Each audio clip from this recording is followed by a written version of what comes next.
Bismillahirrahmanirrahim. Assalamualaikum warahmatullahi wabarakatuh.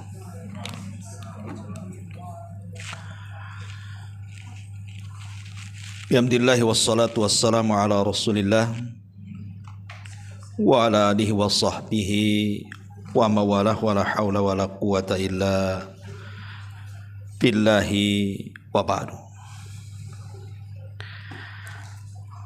Alhamdulillah, segala puja dan puji hanya milik Allah subhanahu wa ta'ala. Salawat dan juga salam kita hadiahkan kepada Rasul kita Nabi besar Muhammad sallallahu alaihi wa ala alihi wasallam. Pembahasan di siang atau pagi menjelang siang ini, kita akan membahas tentang 3 doa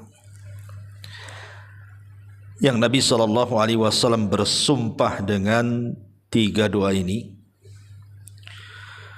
bahwa 3 doa ini kalau kita berdoa dengannya maka tidak akan ditolak alias dikabulkan Allah Subhanahu wa ta'ala. Apa saja 3 doa yang Nabi SAW bersumpah di sini bahwa doa-doa ini pasti mustajab. Ma'asyiral muslimin wal muslimat rahimani wa rahimakumullah.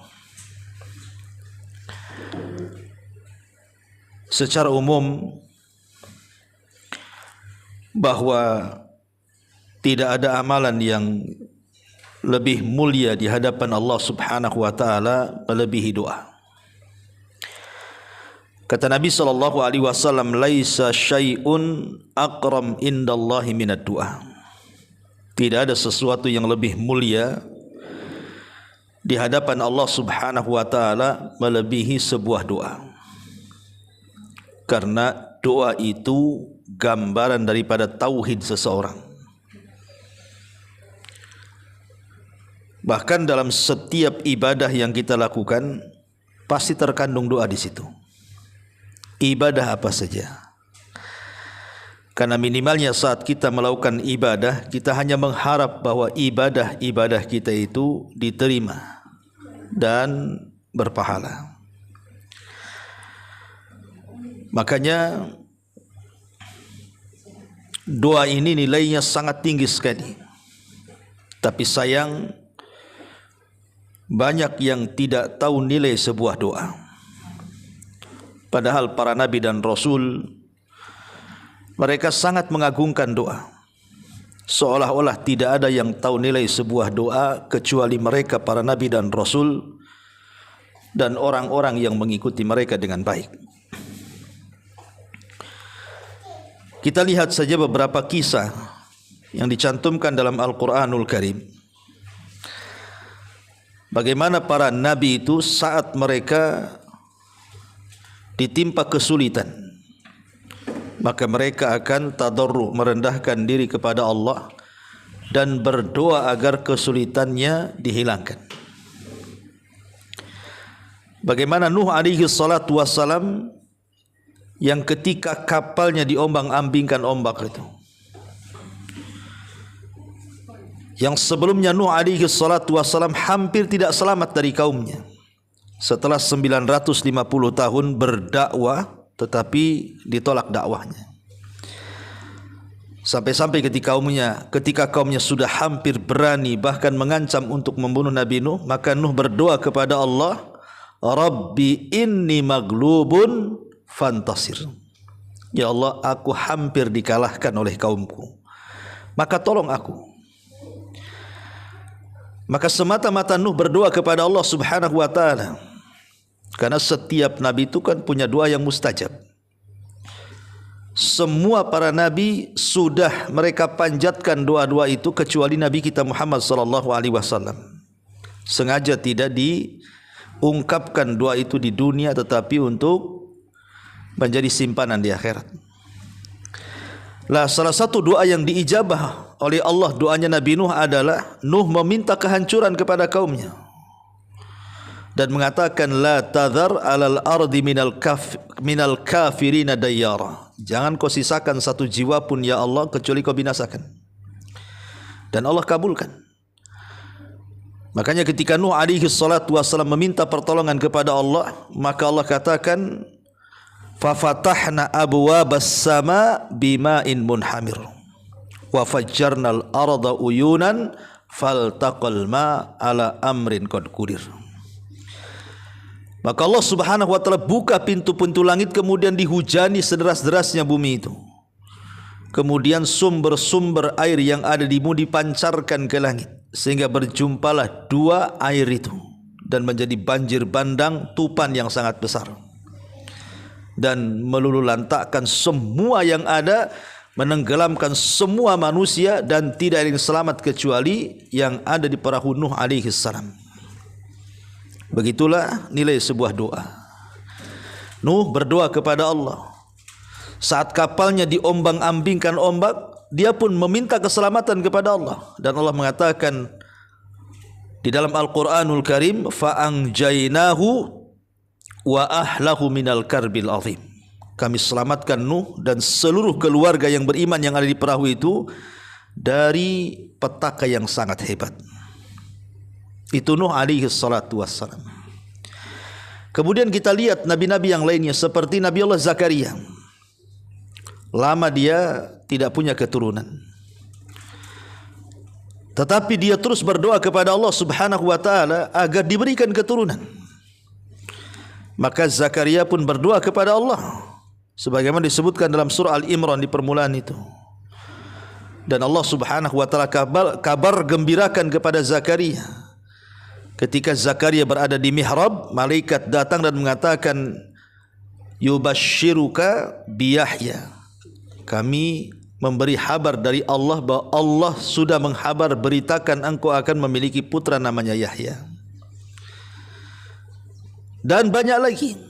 Nabi Ayub alaihi salatu wasallam yang ditimpa banyak penyakit, akhirnya kemudian berdoa kepada Allah dan mengatakan, inni massaniyadh-dhurr wa anta arhamur rahimin. Akhirnya kemudian Allah Subhanahu wa taala angkat penyakitnya dan Allah kembalikan nikmat-nikmatnya. Termasuk Nabi kita Muhammad sallallahu alaihi wasallam saat perang Badar.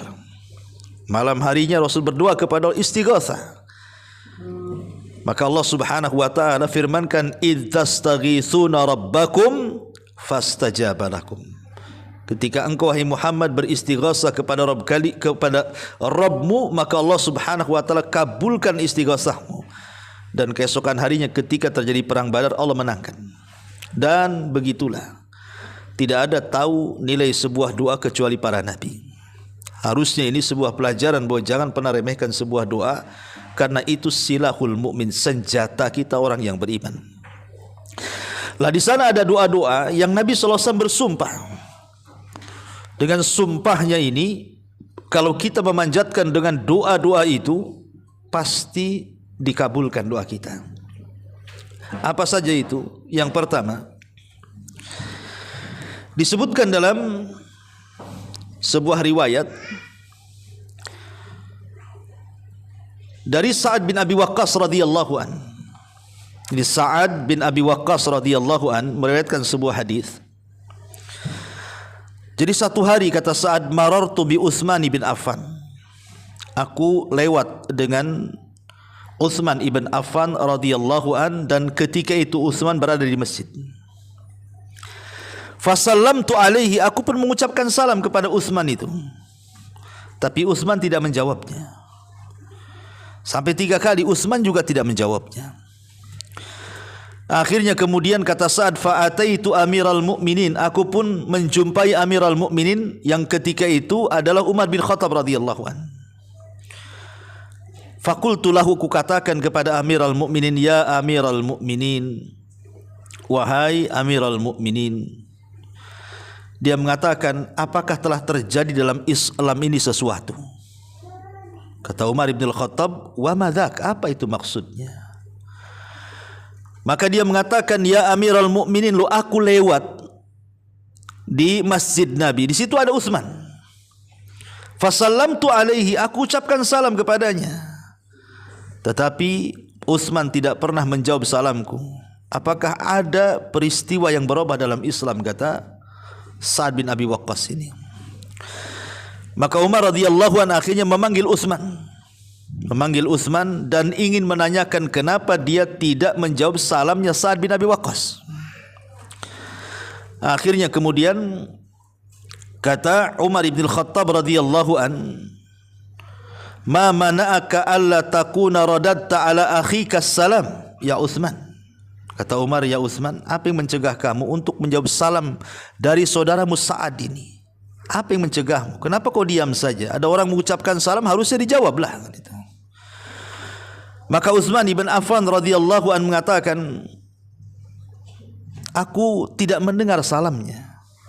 Aku tidak dengar, macam mana mau jawab? Aku tidak dengar." Ya. Tapi Sa'ad bin Abi Waqqas mengatakan, "Bahkan aku mengucapkan salam." Kata Utsman, "Aku tidak dengar." Akhirnya kemudian Umar bin Khattab radhiyallahu anhu berupaya menengahi dua sahabat yang hampir berselisih ini gara-gara mengucapkan salam dan tidak mengucapkan salam. Maka akhirnya kemudian Utsman pun mengatakan, "Ya Amirul Mukminin, boleh jadi ketika itu memang aku sedang ada masalah. Aku sedang ditimpa masalah. Mungkin menghayal, melamun gitu ya. Kayak kita kadang-kadang kalau menghayal itu ada orang ngomong di depan kita aja nggak tahu. Padahal dia sedang ngomong sama kita tuh. Nanti kemudian kita tanyakan, dengar kamu ngomong apa tadi? Kan itu ya. Itu orang menghayalkan seperti itu. Ya. Itulah yang terjadi kepada Utsman. Akhirnya kemudian Utsman mengatakan, "Aku sedang ada masalah," sehingga tidak fokus. Kemudian ditanyakan, "Apa masalahmu?" Dia mengatakan, "Aku teringat doa yang Nabi SAW bersumpah dengan doa itu. Aku teringat doa yang Nabi SAW bersumpah dengan doa itu. Siapa yang membacanya maka akan dihilangkan setiap kesulitannya, setiap kesusahannya, setiap gundah gulananya akan dihilangkan Allah."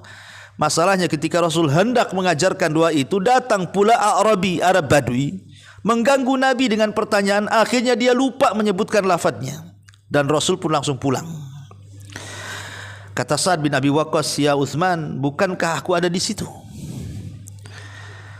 Aku kejar Nabi SAW dan aku pun penasaran apa lafadznya. Akhirnya kemudian aku ikuti Rasul di belakangnya sampai ketika Rasul masuk ke rumahnya, aku ketuk tuh pintunya.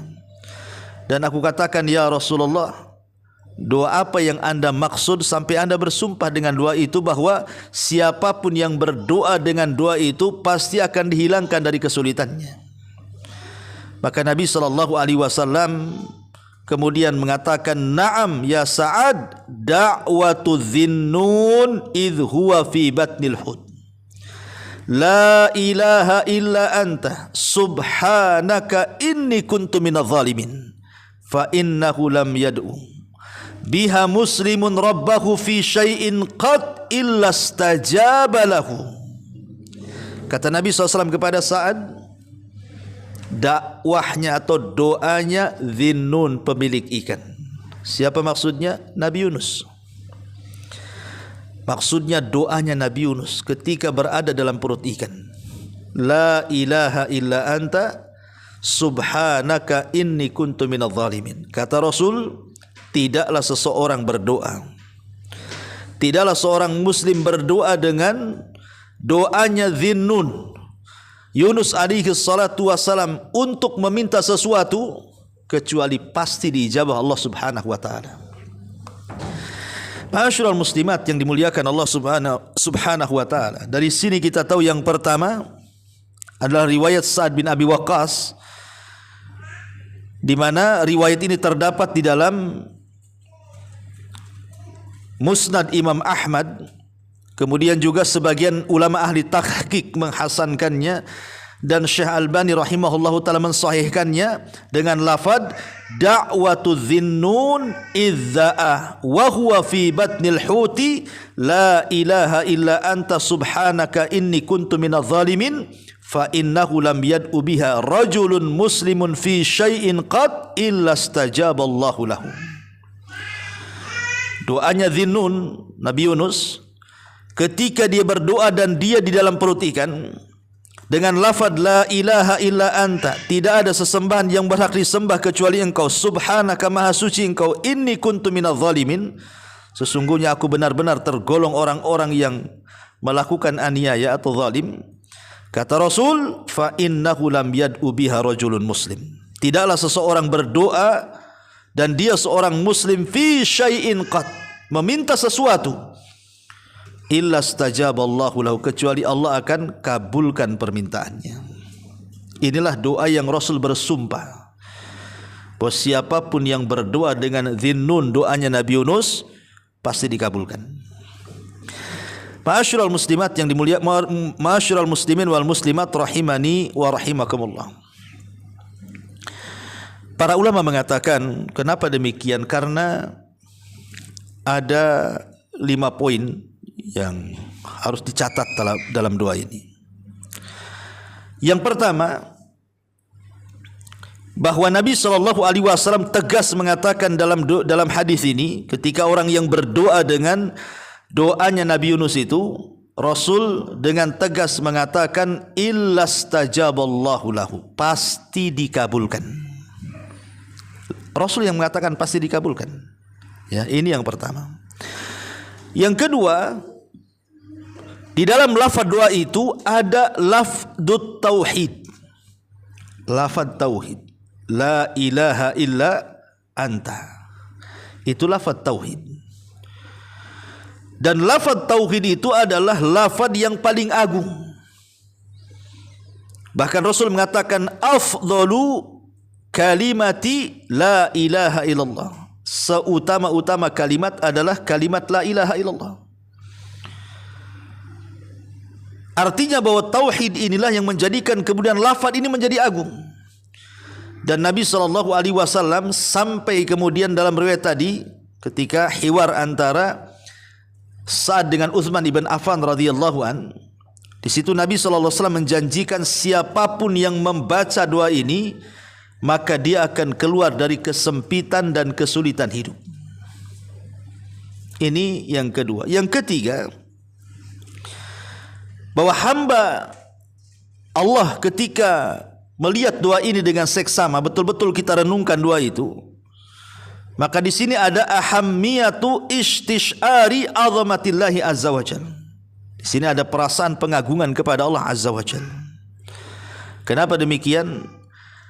Pertama, di situ ada kalimat tauhid, la ilaha illa anta. Yang kedua ada kalimat at-taqdis, subhanak, pensucian Allah. Dan yang ketiga ada kalimat inkisar, merasa rendah dirinya kita di hadapan Allah, bahwa kita ini makhluk yang mudah melakukan dosa dan kezaliman. Makanya ketika kita pahami 3 makna ini, harusnya muncul kepada hati kita ini perasaan istishar bi azamatillah, lebih mengagungkan Allah Subhanahu wa taala. Kemudian yang keempat, bahwa tashtamilu syighatad du'a ala asbabil ijabati wa hiyal imanu billahi wahda. Karena dalam doa itu ada lafaz yang menyebabkan kenapa doa itu dikabulkan, karena di situ ada kalimat al-imanu billah, ada keimanan yang kuat kepada Allah dengan tauhid tadi. Dan yang terakhir di sini, di antara sebab kenapa doa ini sangat mustajab, karena di sini ada inkisar tadi. Kita ini menghambakan betul-betul kepada Allah. Kita merasa bersalah dari dosa-dosa yang kita lakukan, dan kita pasrah kepada Allah Subhanahu wa taala. Dengan sebab itulah maka Allah Subhanahu wa taala mengabulkan doanya. Makanya Nabi SAW sampai bersumpah. Jadi sebenarnya Rasul tidak perlu bersumpah kan? Ngapain Rasul bersumpah? Bukankah setiap ucapan Nabi SAW itu wahyu? Wa mayantiku anil hawa in huwa illa wahyun yuha. Tidaklah Rasul berucap dengan hawa nafsunya, yang Rasul ucap itu adalah wahyu yang diwahyukan kepadanya. Lalu ngapain Rasul bersumpah? Pada Rasul itu sadiqul masduq, dibenarkan ucapannya. Tidak lain ketika Nabi bersumpah dengan doa ini pasti dikabulkan, menunjukkan apa? Keagungan doanya Nabi Yunus alaihi salatu wassalam. Tapi apakah kemudian doa ini khusus untuk Nabiullah Yunus alaihi salatu wassalam? Tidak. Kenapa demikian? Karena Allah Subhanahu wa taala berfirman di sini. Apa firman-Nya? Allah Subhanahu wa taala mengatakan, "Wa dhannuni idz dhahaba mughadiba fa dhanna an lan naqdira alayhi fanada fi dhulumati alla ilaha illa anta subhanaka inni kuntu minadh dhalimin." Dalam ayat yang lain Allah mengatakan, "Fastajabna lahu wa najjaynahu minal gham wa kadzalika nunjil mu'minin." Kata Allah Subhanahu wa taala, dan Dhannun, maksudnya Yunus alaihi salatu wasalam. Dhannun itu ketika dia pergi marah dari kaumnya. Karena begini, Yunus ini dia diutus oleh Allah Subhanahu wa taala ke sebuah negeri namanya Nainawa. Nabi Yunus itu diutus oleh Allah ke sebuah negeri namanya Nainawa. Di mana Nainawa? Di Irak. Ya, itulah areal dakwahnya Nabi Yunus, daerah Irak. Di satu perkampungan namanya Nainawa. Jumlah perkampungannya banyak, artinya jumlah kaum Yunus itu banyak sekali. Ya. Dan Nabi Yunus alaihi salatu wasalam sama dengan para nabi setelah dan sebelumnya, berusaha mendakwahkan tauhid kepada kaumnya. Tetapi begitulah terkadang penerimaan dakwah para nabi tidak semua diterima. Rupanya satu kaum itu tidak ada yang beriman kepada Nabi Yunus. Ini ujian. Akhirnya Nabi Yunus alaihi salatu wassalam saking marahnya mengancam kepada kaum Nainawa, kalau kalian tidak beriman dalam 3 hari akan turun azab kepada kalian.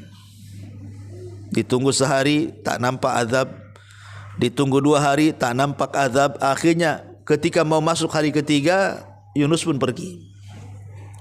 Rupanya di hari ketiga, di saat Nabi Yunus pergi meninggalkan kaumnya melihat tanda-tanda azab itu. Akhirnya ketakutan, beriman semuanya, tapi Nabi Yunus tidak tahu karena sudah pergi masalahnya. Ya. Makanya Nabi Yunus akhirnya mencari daerah baru. Naiklah dia kepada sebuah perahu. Tiba-tiba Allah takdirkan perahu ini berhenti di tengah lautan. Akhirnya nampak ada ikan besar yang mengitari perahunya itu. Semua manusia ketakutan. Semua manusia ketakutan. Dan mereka harus mengorbankan 1 orang supaya dikasih makan ikan, supaya ikannya menjauh dan tidak mencelakakan semuanya. Akhirnya terjadilah undian di sini, dikoclok bahasa kitanya ya. Kira-kira siapa yang berhak untuk dilemparkan ke dalam lautan untuk menjadi mangsa ikan itu, supaya ikan ini menjauh. Ya. Akhirnya kemudian setelah dikocok gitu ya, kayak Ibu Arisan tuh, keluar pula Nabi Yunus itu namanya. Orang-orang mengatakan janganlah, zahirnya dia orang soleh, bagus yang lain saja yang keluar namanya, bagus preman aja dikorbankan. Tetapi dikocok lagi, Yunus lagi yang keluar, Yunus lagi yang keluar. Nabi Yunus baru sadar, mungkin ini kesalahan dia, meninggalkan kaumnya padahal belum diizinkan Allah Azza wa Jalla. Akhirnya dia pun melemparkan diri dari kapal itu, langsung ditelan ikan. Tapi Allah Subhanahu wa taala sudah perintahkan kepada ikan itu, telan jangan kunyah katanya. Kalau dikunyah habislah. Ya, akhirnya ditelan saja. Masuklah di ke perut ikan. Kemudian ikan itu meninggalkan perahu itu, kemudian masuk ke dasar lautan. Tidak dijelaskan berapa hari, berapa minggu, berapa bulan, wallahu a'lam. Nabi Yunus itu di perut ikan itu. Yang jelas setiap ikan itu masuk ke dasar lautan, Yunus mengalami 3 kegelapan. Kegelapan perut ikan, kegelapan dasar lautan, kegelapan tengah malam. Secara logika harusnya Yunus meninggal. Tapi ya Nabi Yunus alaihi salatu wassalam, dia tahu bahwa dia tidak mungkin selamat dari perut ikan itu, dan tidak ada siapapun yang akan menolong dia, sehingga dia betul-betul yakin dengan Allah Subhanahu wa taala bahwa dalam kondisi seperti itu tidak ada yang bisa menolong kecuali Allah, tidak ada yang bisa menyelamatkan kecuali Allah. Akhirnya Nabi Yunus alaihi salatu wasallam terus memanjatkan kepada Allah sebuah doa dan juga zikir yang terus diulang-ulang dalam perut ikan itu. Apa itu? La ilaha illa anta subhanaka inni kuntu minadh dhalimin.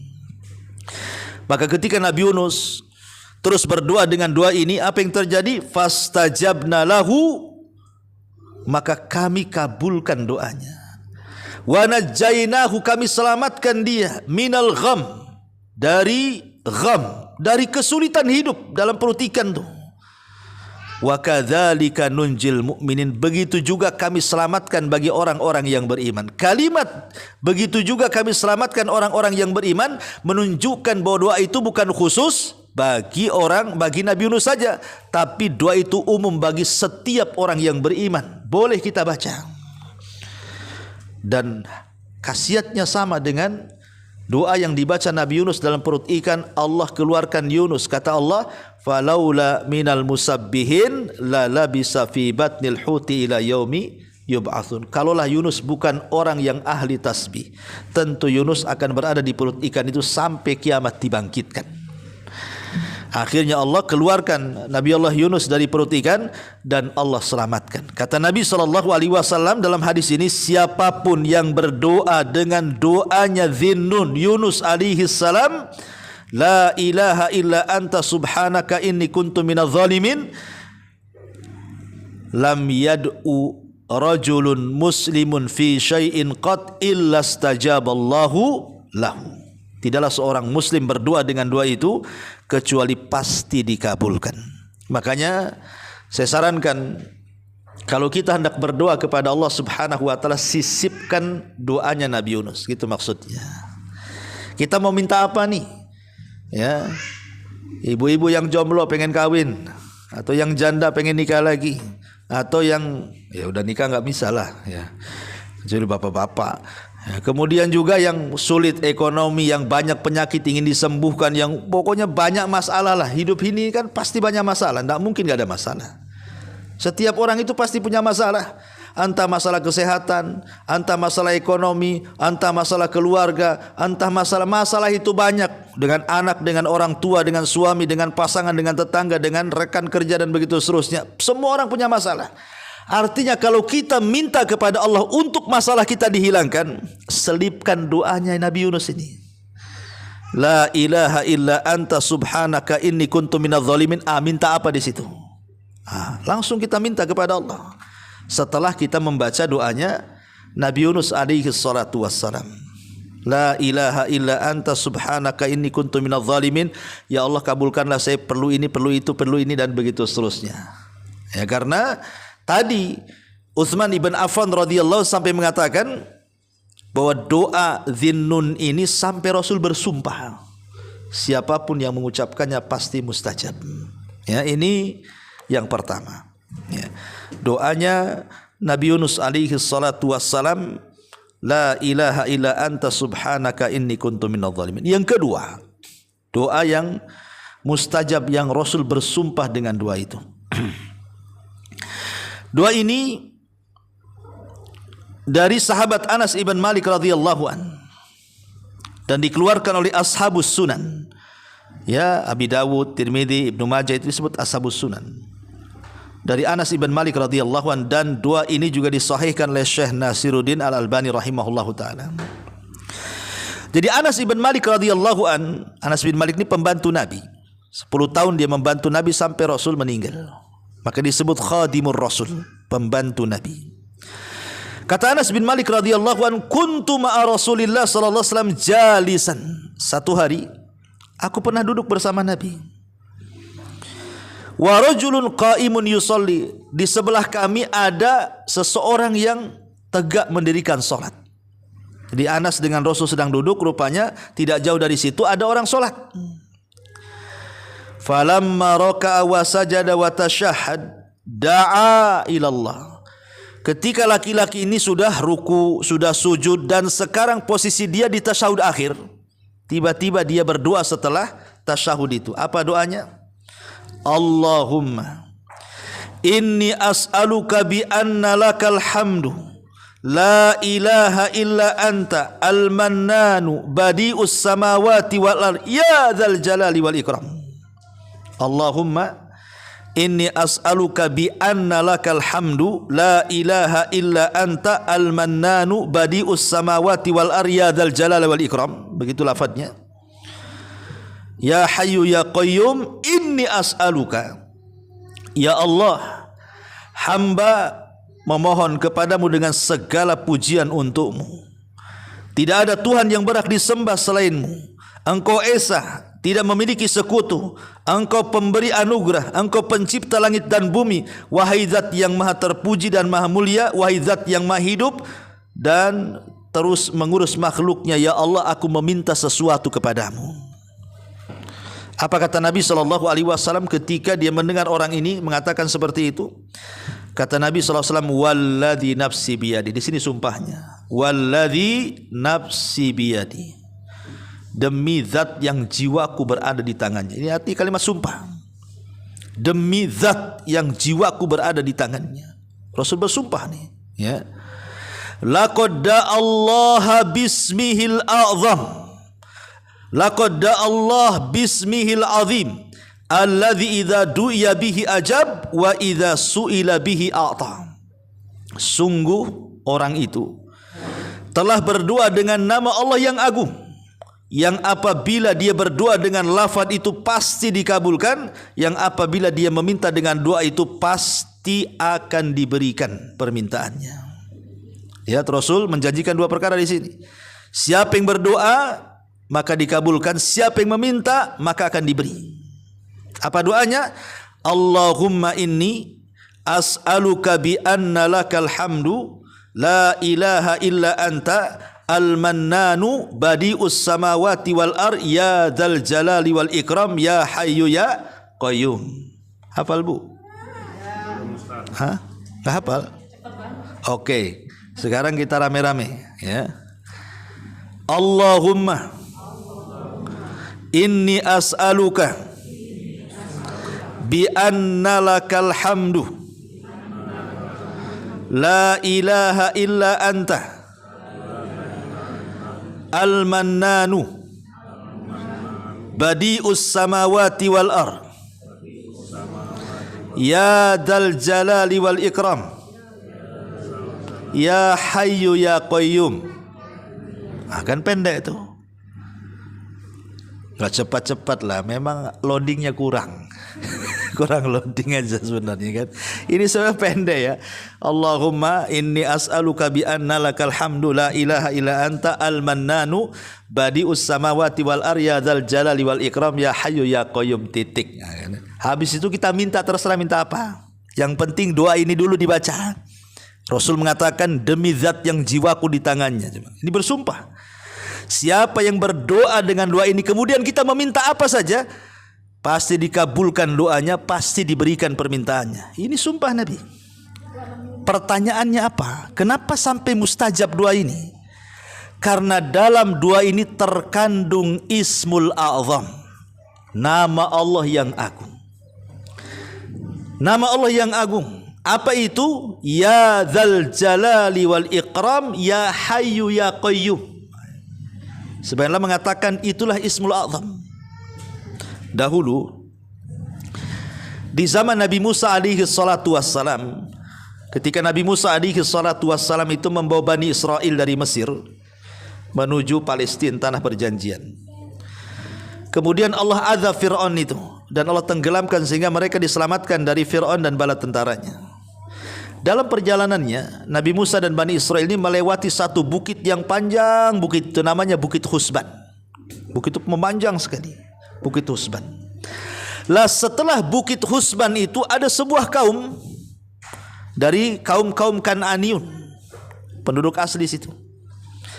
Mereka ketakutan kalau Nabi Musa dan Bani Israel itu hendak menjajah mereka. Akhirnya kemudian mereka mencari-cari orang yang mustajab doa supaya berdoa akan kehancuran Musa dan Bani Israel. Lah kebetulan di situ itu ada seorang ahli ibadah namanya Bal'am ibn Ba'ura. Bal'am ibn Ba'ura. Bal'am ini salah satu ulama dari ulama-ulama Bani Israel. Bal'am ini, dia kalau berdoa mustajab doanya. Kalau berdoa doa apa saja mustajab doanya. Kenapa rahasianya Bal'am bin Ba'ura itu kalau dia berdoa mustajab doanya? Karena dia memiliki Ismul A'zam, menguasai Ismul A'zam. Karena dia ahli Taurat juga, ya. Dia tahu nama-nama Allah Subhanahu wa taala yang agung itu. Makanya dia kalau berdoa dengan nama Allah yang agung pasti dikabulkan.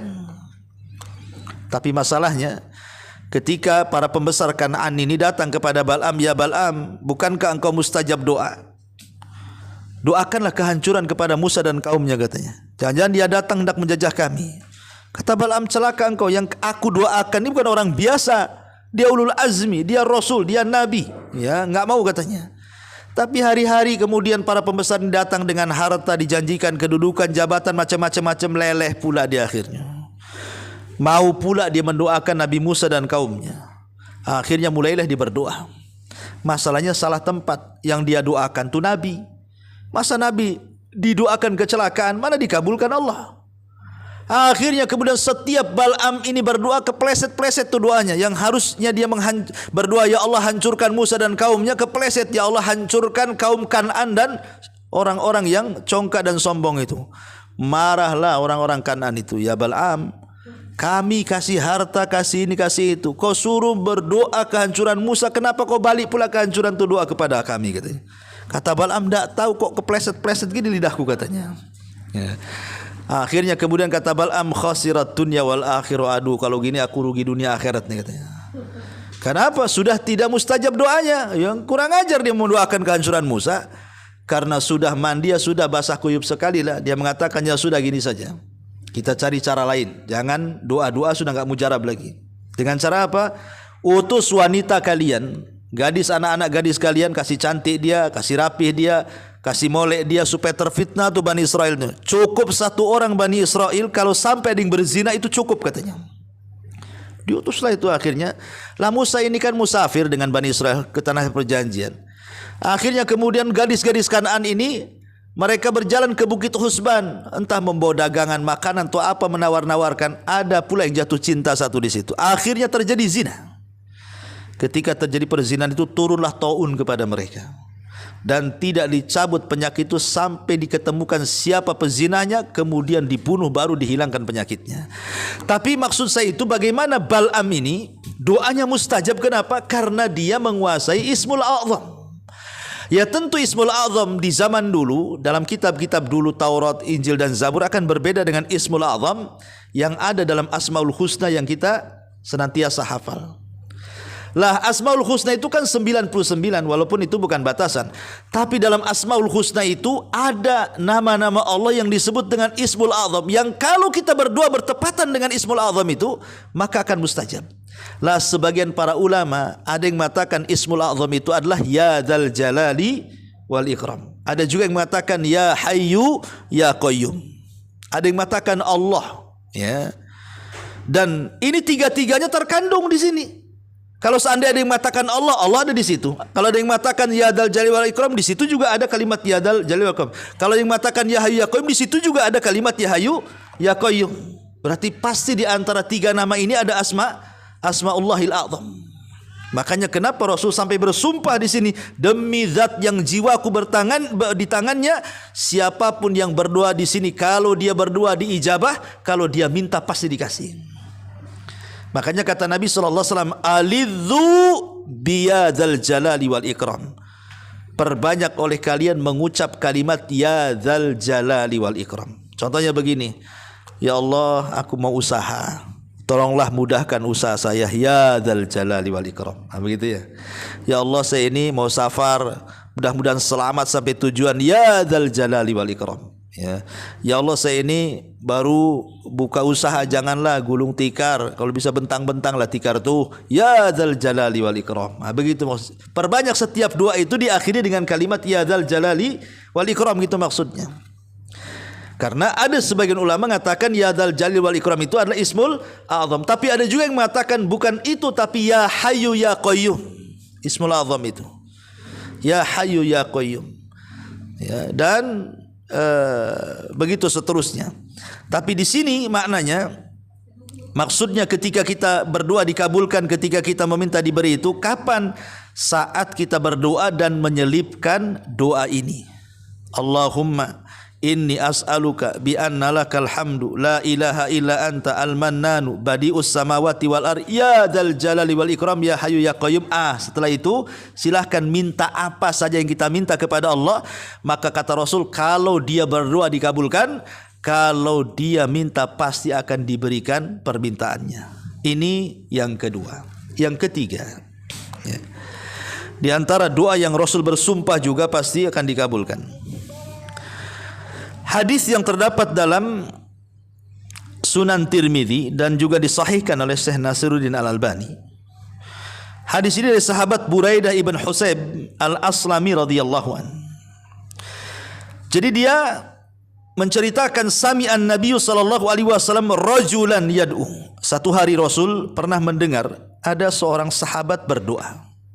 Satu hari Rasul mendengar ada seorang sahabat berdoa. Dalam doanya sahabat ini mengatakan, Allahumma inni as'aluka bi anni ashhadu annaka antallah la ilaha illa antal ahadus samad lam yalid wa lam yu'alladzi lam yalid wa lam yulad wa lam yakul lahu kufuwan ahad. Ini agak mudah karena ada surat Al-Ikhlasnya, Bu ya. Ya. Dan kita ibu hafal Al-Ikhlas, masa tak hafal kan itu. Allahumma inni Oke, kita baca sama-sama ya. Allahumma inni as'aluka bi anni ashhadu annaka anta Allahu la ilaha illa anta al-ahadu as-samadu alladzi lam yalid wa lam yulad wa lam yakul lahu kufuwan ahad. Kan enak ini. Agak mudah daripada yang tadi ya. Ya. Allahumma inni as'aluka ya Allah, saya meminta kepadamu bi anni asyhadu, bahwasanya saya bersaksi laka kepadamu, antallah, engkau adalah Allah, la ilaha illa anta, tidak ada sembahan yang berhak disembah kecuali engkau, al-ahad yang maha tunggal, as-samad yang maha bergantung, alladzi lam yalid yang tidak melahirkan, walam yulad yang tidak dilahirkan, walam yakul lahu kufuwan ahad, dan yang tidak ada yang sekutu dengan Allah Subhanahu wa taala siapapun. Apa kata Rasul? Walladzi nafsi biyadihi. Lagi-lagi Rasul bersumpah di sini, demi zat yang jiwaku berada di tangannya. Laqad sa'alallaha bismihil a'zam. Sungguh dia telah meminta kepada dengan nama Allah yang agung. Idza du'iya bihi ajab wa idza su'ila bihi a'ta. Apabila dia berdoa dengan doa itu pasti dikabulkan, dan apabila meminta pasti diberikan. Ya, ini kurang lebih dengan doa yang pertama kalimatnya, karena ada Ismul Azam, nama Allah Subhanahu wa taala yang agung. Apa nama Allah yang agung dalam apa namanya doa ini? Kalimat Allah. Ya, di sini ada kalimat Allah. Allahumma inni as'aluka bi anni asyhadu annaka antallah. Nah, di sini kalimat Allah di sini. Antallah, engkau adalah Allah. Dan Allah itu Ismul Azam. Semua nama Allah kembali kepada lafaz Allah. 99 nama Allah itu kembali kepada lafaz Allah. Makanya karena ada kalimat Allah, maka Rasul mengatakan, maka sungguh orang yang berdoa itu telah menyebut Ismul A'zam, demi zat yang jiwaku berada di tangannya. Kalau dia berdoa dikabulkan, kalau dia minta pasti akan diberikan. Maka kalau kita hendak berdoa kepada Allah meminta sesuatu, syukur-syukur kalau tiga-tiganya ibu baca. Ya, tiga-tiganya ibu baca. Maksudnya pertama, ibu baca doanya Nabi Yunus, la ilaha illa anta subhanaka inni kuntu minadz zalimin. Kemudian setelah itu ibu baca lagi, Allahumma inni as'aluka bi anna lakal hamdu la ilaha illa anta al-mannanu badi'us samawati wal ard ya dzal jalali wal ikram ya hayyu ya qayyum. Kemudian baca lagi di sini, ya, Allahumma inni as'aluka bi anni asyhadu laka antallah la ilaha illa anta al-ahadus samad alladzi lam yalid wa lam yulad wa lam yakul lahu kufuwan ahad. Nih, tiga-tiga ini baca, baru kita minta. Terserah minta apa saja. Ya, ini luar biasa. 3 doa yang Rasul bersumpah di situ. Jarang-jarang Rasul bersumpah tuh. Ya, kecuali di 3 doa ini. Maka inilah 3 doa yang luar biasa, yang kalau kita berdoa dengan 3 doa ini, kata Nabi SAW, pasti dikabulkan. Pasti dikabulkan. Tetapi yang jadi catatan adalah ketika kita berdoa kepada Allah Subhanahu wa taala, pertama harus ada pengagungan kepada Allah, kerendah dirian kita di hadapan Allah, bahwa Allah lah satu-satunya tempat bergantung kita.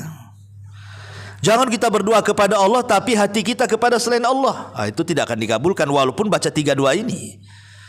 Ya, tetap hatinya digantungkan kepada Allah. Jangan digantungkan kepada makhluk. Ini yang pertama. Yang kedua, harus yakin. Wa antum muqinuna bil ijabah. Harus yakin. Jangan main coba-coba. Saya baru dengar nih kajian Ustaz Abu Meroh. Saya coba-coba nanti malam lah. Jangan coba-coba. Ini bukan untuk coba-coba. Ya, harus ada keyakinan. Kita meminta kepada zat yang yakin adanya Allah. Jangan kemudian kita beribadah dengan keraguan. Allah itu yakin adanya, maka meminta dengan keyakinan. Yakin kalau kita berdoa dengan doa ini pasti dikabulkan. Mantap, ya kan? Yakin. Jangan pakai coba-coba. Cobalah. Kalau mujarab lanjut, kalau mujarab ini nggak beres Abu Meroh ini, ya. Bukan seperti itu. Karena Allah tidak akan mengabulkan doa min qalbin lahin, dari hati yang lalai yang tidak ada keyakinan. Harus yakin, ya, dengan doa ini.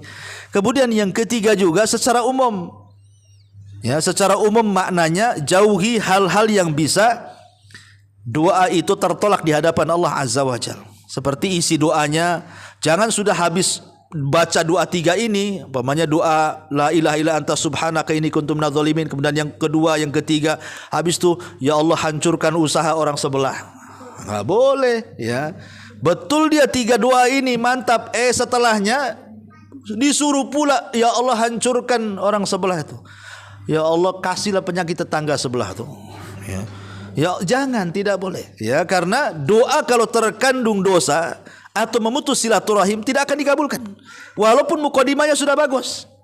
Jadi jangan ada hal-hal yang bisa menghalangi terkabulkannya doa seperti isi doanya tadi, terkandung dosa, terkandung memutus silaturahim, ya, maka jauhi. Ataupun kita memudah-mudahkan dengan perkara yang haram, ya, memakan yang haram, minum haram, pakaian dibeli dari yang haram, dan begitu seterusnya. Karena ini jadi penolak jadinya, kan.